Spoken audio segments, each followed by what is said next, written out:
This is my third video about Vox. Can you tell I like Vox? I don't know if that was obvious.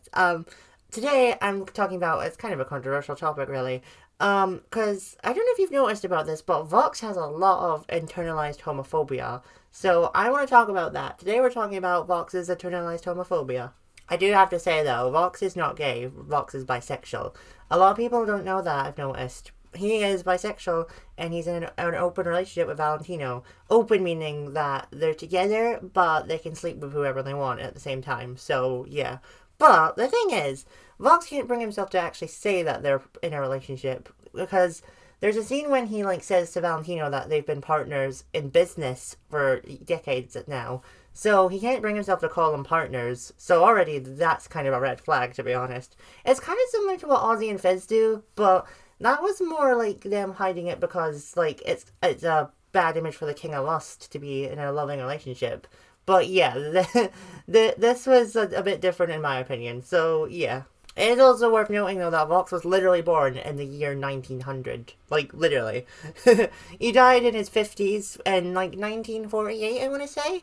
So, yeah, definitely product of his time, to say the least. Because I don't know if you knew this, but back in the 50s, there was a lot of anti-LGBT propaganda. A lot more than there is now, but funny that history repeats itself, isn't it? But I'm not going to get into that. So it was definitely drilled into him that, being LGBT in any way was sinful. I mean, he ended up growing up to be a serial killer, but that's not the point. So yeah, it was drilled into his mind that being LGBT was evil. So yeah, it makes sense why he would start embracing it in hell, but still internalized because of the way he was raised. And also the fact that if he did say that he was bisexual back then, or maybe even gay, because no one really knew what bisexual was back then, so it doesn't matter either way. If he said he was queer in any way back in those days, he probably would have lost all of the support from his cult that he had gathered up. And he probably even would have been fired from the TV industry, because that's what he was trying to take over. So also keep that in mind as well, that definitely 100% would have happened to him if he had come out back then. He also could have trauma from when Alistair rejected him. I've talked about this scene so many times already, God. I can't believe how many times we spoke about this scene. So, we learn in a flashback in Season 2 that Vox did have a crush on Alistair, and he even kinda asked him to be his partner. It was more like a business proposition, again, but it was the one time that Vox has ever let himself be vulnerable. But Alistair literally laughed in his face, saying how there's no friends in hell. I mean, kind of funny that you say that, even though you were kind of using Vox as well, but sure. And yeah, it kind of broke Vox's heart.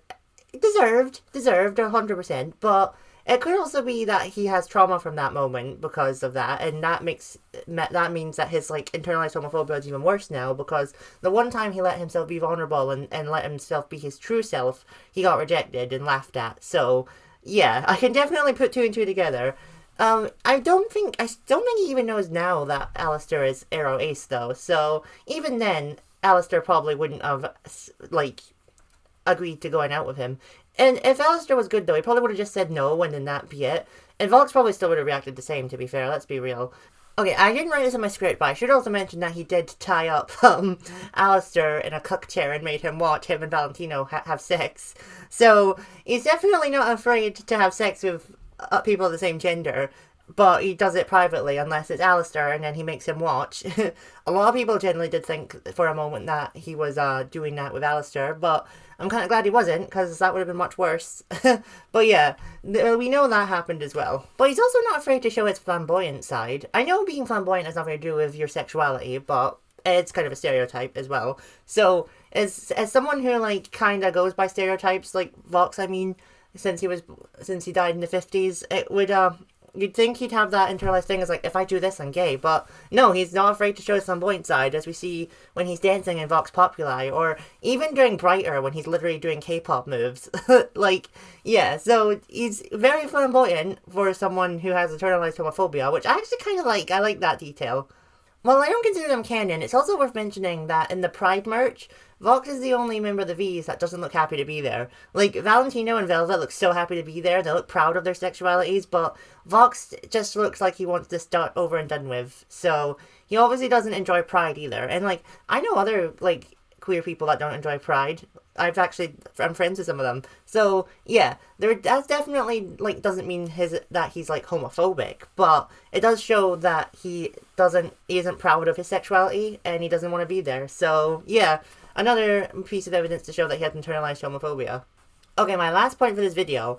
This is more of a theory, I guess, but it's for a design aspect of Vox, because, in case you didn't notice, Vox has heterochromia, which means his eyes are different colors. We see that, like, I can't believe I have to use this word. The rim of his eyes and his, like, center form are different colors, because one's black and then one's blue. And then in his human form, both his eyes are just full on different colors. One's green and one's blue. So, yeah, heterochromia.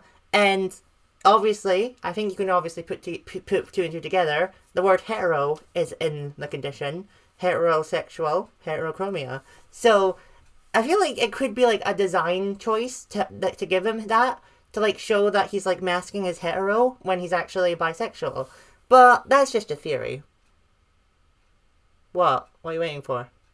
Alright, well that's my video about Vox's internalized homophobia. Let me know if you have found any other pieces of evidence about it in the comments down below. And also, if you're someone who's struggling with internalized homophobia, I promise you it's just easier to be your authentic self. You don't have to like come out to everyone, obviously, because it's none of their business at the end of the day, but just know that there's nothing wrong with you. You're perfect the way you are, unless you're a serial killer.